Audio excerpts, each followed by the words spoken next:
ये है Poco F4 और इसके लिए ऑक्सीजन में इसका एक अपडेट आया था जिसका डिमांड आप लोग बहुत ज़्यादा कर रहे थे, बट बीच में इसमें कुछ इश्यूज थे जिसका फिक्स करके अपडेट तो नहीं आया, लेकिन हाँ पैच जरूर किया गया है। तो आज की इस वीडियो में आपको पूरा डिटेल देने वाला हूँ कि रोम कैसा काम कर रहा है, परफॉर्मेंस कैसा है और साथ साथ इसे इंस्टॉल कैसे करना है। तो अगर आप इसे डालना चाहते हो, यूज करना चाहते हो तो पूरा लास्ट तक वॉच करना ताकि आपको सारी जानकारी मिले। और आपसे एक ही रिक्वेस्ट है यार, लाइक करते हो तो शेयर भी जरूर कर देना क्योंकि इससे मोटिवेशन मिलता है और लगता है कि हाँ इस डिवाइस के ऊपर आपको इंटरेस्ट है तो वीडियो कंटिन्यू रखना चाहिए, अदरवाइज मन नहीं करता है ऐसा। ठीक है, प्लीज़ कर दिया करो।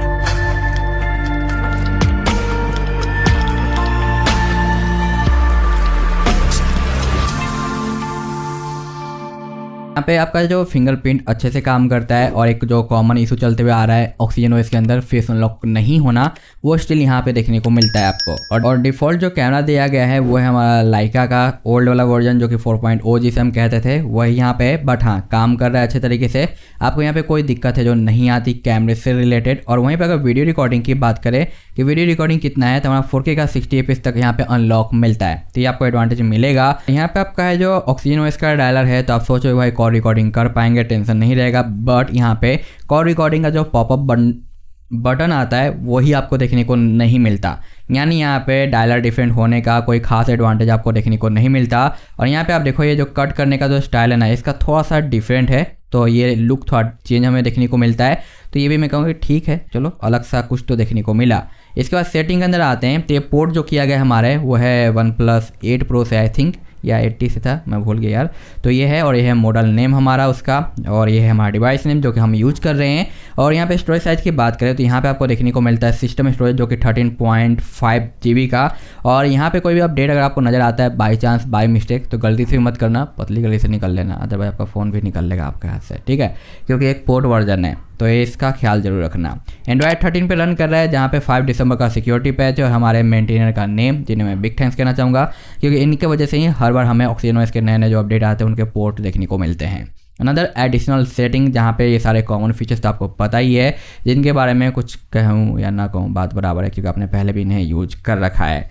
बाकी स्पेशल फीचर्स में भी जितने ऑप्शन है आपके वर्किंग रहते हैं। बैटरी के अंदर आपको देखने को मिलते हैं वही सारे कॉमन ऑप्शंस वगैरह। और यहाँ पे हाई परफॉर्मेंस मोड आप ऑन कर सकते हो, बट नॉर्मली अच्छा काम कर रहा है तो आप चाहो तो और अच्छा करने के लिए ऑन कर लेना। बाकी प्राइवेसी के अंदर आपको देखने को मिल जाता है ये सारे नॉर्मल डैशबोर्ड वगैरह और कैमरा एक्सेस वगैरह ब्लॉक करने का।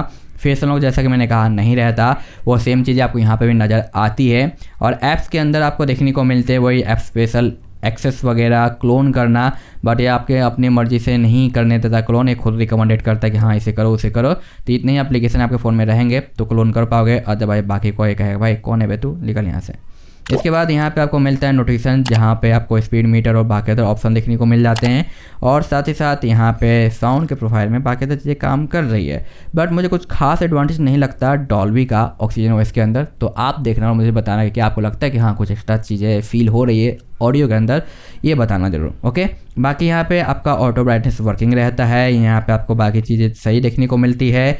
और यहाँ पे जो आपको है जो बूस्ट करने का ऑप्शन दिए गए हैं ना, इसे ऑन करोगे और गेमिंग में कुछ कलर बूस्ट का थोड़ा दिक्कत आता है एक्स्ट्रा, तो इन्हें आप ऑफ कर लेना, अदरवाइज आपका सही रहता है तो मज़े से प्ले कर सकते हो, नो इशूज। बाकी यहाँ पे home screen and lock screen का ऑप्शन आपको देखने को मिलता है। फिर रिसेंट टास्क मैनेजर में आप है जो फ्री मेमोरी कितना सो होना चाहिए वो इनेबल कर सकते हो। और देखो यहाँ पे ओनली ऑन 1.27 GB फ्री दिखाई दे रहा है क्योंकि ऑक्सीजन ओएस का ही नेचर है, कितना भी इन्हें रैम दे दो ना सारा खा जाते हैं। ऑक्सीजन ओएस, कलर ओएस और रियलमी ओएस तीनों एक ही थाली के चट्टे बट्टे हैं, तो ये मत सोचना कि भाई रैम कम फ्री है तो लैग वगैरह देखने को मिलेगा, ऐसा नहीं है। लेकिन हाँ ये खा पी के बैठे रहते हैं आधा से ज़्यादा। इसके बाद यहाँ पे वॉलपेपर एंड वही जो हमारा पर्सनलाइजेशन था इनका स्टाइल है। और यहाँ पे ऑलवेज ऑन का ऑप्शन है जो कि यहाँ पे बताया गया है कि फिक्स हो चुका है और इसे आप आसानी से यूज कर सकते हो। बट हाँ रैंडम यूजर्स को ब्राइटनेस में थोड़ी सी कमी देखने को मिल सकती है, यानी किसी डिवाइस के अंदर ये थोड़ा लो ब्राइटनेस में नजर आएगा, किसी में हाई ब्राइटनेस में, तो ये रैंडम हो सकता है या नहीं भी हो सकता है, तो देख लेना क्योंकि यहाँ पे ये प्रॉपर काम कर रहा है और फुल ब्राइटनेस आपको देखने को मिलता है AOD का, जो कि देखने में अच्छा भी लगता है। तो इसमें आपको कोई भी इशू नहीं आने वाला, आप आसानी से यूज कर सकते हो। लेकिन मैं यूज नहीं कर रहा हूँ तो मेरी मर्जी है, आपकी मर्जी होगी, है ना। बाकी यहाँ पे आपको मिलता है वही क्विक सेटिंग वगैरह, एज लाइट वगैरह के ऑप्शन और यहाँ पे कलर वगैरह के ऑप्शन जो कि हमें अच्छे से वर्किंग देखने को मिलते हैं। वॉलपेपर कलेक्शन की बात करें तो यहाँ पे 11 वॉलपेपर मिल जाते हैं जो कि लाइव वाले हैं, जिनके स्टाइल्स मुझे काफ़ी अच्छे लगते हैं रियली में, तो आप इन्हें यूज में ला सकते हो। या फिर आपको ये नॉर्मल जो मिलते हैं कलेक्शन 64, तो इनमें से आप किसी भी एक को है जो यूज में ला सकते हो। ठीक है, तो ये सारी चीज़ें आपको यहाँ पे देखने को मिलती है। तो ओवरऑल ये रोम अब अच्छे से काम कर रहा है, इसमें कोई दिक्कत नहीं आती, जितने कुछ फीचर्स दिए गए हैं सारे वर्किंग है। लेकिन यहाँ पे परफॉर्मेंस कैसा निकल के आता है इसका, तो वो देखते हैं पहले। ठीक है, तो आते हैं गैलरी के ऊपर। तो सिस्टम डिफॉल्ट आपको इतनी ही एप्लीकेशन मिलेंगे, आप अपने नीड के हिसाब से बाकी डाल लेना। बैटरी ड्रॉप जो कि 77 के बाद मॉर्निंग में आता है 74, तो फुल नाइट में 3% का बैटरी ड्रॉप है और 10:22 मिनट का स्टैंड बाई टाइमिंग, जो कि मैं कहूँगा कि ये कोई खास बुरा नहीं है, तो अच्छा है। यहाँ पे AnTuTu स्कोर भी काफ़ी बेहतरीन मैं कहूँगा कि है और नो इशूज। ये हमारा CPU टोटल जो कि 3,18,000 मैक्स गया है और मिनिमम यहाँ पे 2,36,000 है, जो कि अच्छा खासा है। आप परफॉर्मेंस मोड ऑन करके थोड़ा और अच्छा इसे बना सकते हो। साथ साथ Geekbench काफ़ी सही देखने को मिला, जहाँ पे सिंगल और मल्टी अपना है जो टॉप नॉच परफॉर्मेंस शो कर रहे हैं, तो ये अच्छी बात है। बाकी गेमिंग में आपका 90 अनलॉक रहता है, तो ये आपको एडवांटेज यहाँ पे मिलेगा। L1 का सपोर्ट आपको मिलेगा, फोटो स्टोरेज अनलॉक नहीं मिलता और यहाँ पे डिवाइस आपका सर्टिफाइड मिलता है। लेकिन हाँ, आप अगर फ्लैशिंग में कुछ भी उल्टा सीधा कर देते हो तो आपका डिवाइस अनसर्टिफाइड शो करेगा, यानी सर्टिफाइड शो नहीं करेगा। तो ये चीज़ ध्यान में रखना और मैं आपको यहाँ पे गाइड दे दूंगा, यानी प्रोसेस दिखाऊंगा कैसे इसे डालना है। इसके बाद यहाँ पे कैमरा वगैरह मैंने आपको शो कर ही दिया है, ये सारे अच्छे से काम कर रहे हैं। और हाँ, ये रोम मेरे तरफ से रिकमेंडेड है अगर आपको ऑक्सीजन ओएस जो कि एक्चुअली में कलर ओएस बन चुका है पसंद आता है तो। लेकिन रही बात इसे डालना कैसे, तो चलिए देखते हैं प्रोसेस को। और लाइक नहीं किया तो लाइक करना। सबसे पहले आप किसी भी रोम के ऊपर से, चाहे वो AOSP हो, पोर्ट हो, GSI हो, कस्टम हो या स्टॉक हो, उसका डेटा बैकअप कर लेना, क्योंकि इस रोम को डालते समय सब कुछ डिलीट हो जाएगा। ठीक है, और प्रोसेस सेम रहेगा, पीछे वाला रोम कोई सा भी क्यों ना हो। और अब आपको अपने फ़ोन को स्विच ऑफ करना है और रिकवरी में लेके जाना है। तो पहले मैं ऑफ कर लेता हूँ। उनके ऑफ होने के बाद power button and volume down को लॉन्ग प्रेस करो और थोड़ा सा होल्ड करो। जैसे आपका फ़ोन वाइब्रेट होता है, पावर बटन को लीव करो, वॉल्यूम आपको होल्ड किए रखो और जैसे आपका रिकवरी ऑन हो जाएगा आप उसके बाद बटन को लीव कर सकते हो। ठीक है, और हाँ, आप यहाँ पे TLRP का यूज करो, लेटेस्ट वाला SKK का जो आया था, तो बेटर रहेगा। या फिर आप अपने हिसाब से डिफरेंट भी ट्राई कर सकते हो। यहाँ पे मैंने थोड़ा सा ब्राइटनेस हाई कर लिया है ताकि आपको सब कुछ नजर आए। अब सबसे पहले आपको वाइप वगैरह कुछ भी नहीं करना है। सबसे पहले आपको यहाँ पे क्या करना है, FW डालना है आपके डिवाइस का सपोर्टेड लेटेस्ट वाला, जो कि मेरे डिवाइस का इंडिया वाला डिवाइस है तो मैं इंडिया का डाल रहा हूँ। आपका ग्लोबल हो तो ग्लोबल, चाइना तो चाइना डालो और फ्लैश कर दो। इसके कंप्लीट फ्लैश हो जाने के बाद अब आपको बैक आना है और यहाँ पे आपका जो रोम है इसे सिलेक्ट कर लेना है, जो कि यहाँ पे OP8 Pro यानी OnePlus 8 Pro का ये ऑक्सीजन OS पोर्ट है हमारे पोको F4 के लिए। इसके फ्लैश होने में थोड़ा सा लंबा टाइम लगेगा, तो होल्ड करो। और हाँ, इंटरनल का यूज करना। अगर आप OTG से फ्लैश कर रहे हो तो इसमें जो फ्लैशिंग टाइम है ना वो 3-4 गुना बढ़ जाएगा, तो काफ़ी लंबा वेट करना पड़ता है। इसलिए इंटरनल आपका है सही तो उसे डालो, बेटर रहेगा। यहाँ पे आप देखो कि एरर आया है और एरर आपको भी आएगा, इसलिए मैं बता रहा हूँ। तो जब ये एरर आए तब आपको यहाँ पे क्या करना है कि होम पे आना है, रिबूट पे जाना है और रिबूट टू रिकवरी करना है और इस रोम को फिर से आपको रीफ्लैश करना है। ऐसा मैं इसलिए बता रहा हूँ ताकि आपको कोई दिक्कत ना आए।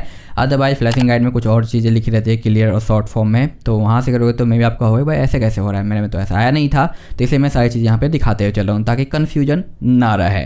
तो इंस्टॉल पे आएंगे, FW मैंने डाल दिया था, मैं इस रोम को सेलेक्ट करूँगा और फिर से स्वाइप करूँगा। अब ये सेकेंड टाइम में कोई भी एरर नहीं रहेगा और सब कुछ सक्सेसफुली फ्लैश। यहाँ पे आप देखो ये रोम फ्लैश हो गया और कोई भी एरर नहीं आया, इसलिए मैंने ये चीज़ आपको बताई। अब बैक आना है और आपको यहाँ पे डालना है जो कि है यहाँ पे हमारा जो कि DFE, ठीक है, स्टेबल वाला है 4.1.11।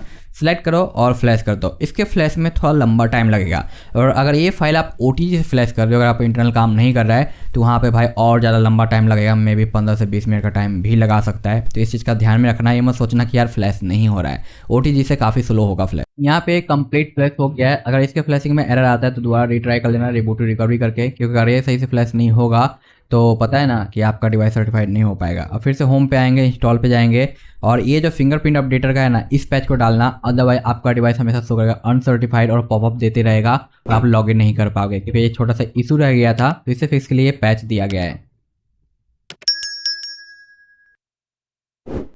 यहाँ पे एरर आया है, हम क्या करेंगे, रिबूट टू रिकवरी, इंस्टॉल पे जाएंगे, अपडेट जो हमारा फिंगरप्रिंट का है उसे फ्लैश करेंगे। ठीक है, अब ये सक्सेसफुल हो गया।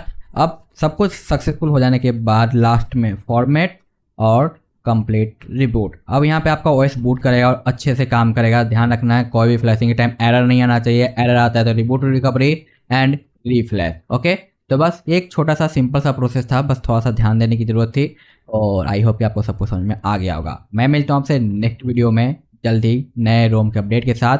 तो उसके लिए वेट जरूर करना, और हाँ सब्सक्राइब जरूर कर लेना अगर आप नए हो तो, और मोटिवेशन और सपोर्ट के लिए शेयर जरूर कर देना। Okay, thanks for watching, bye bye.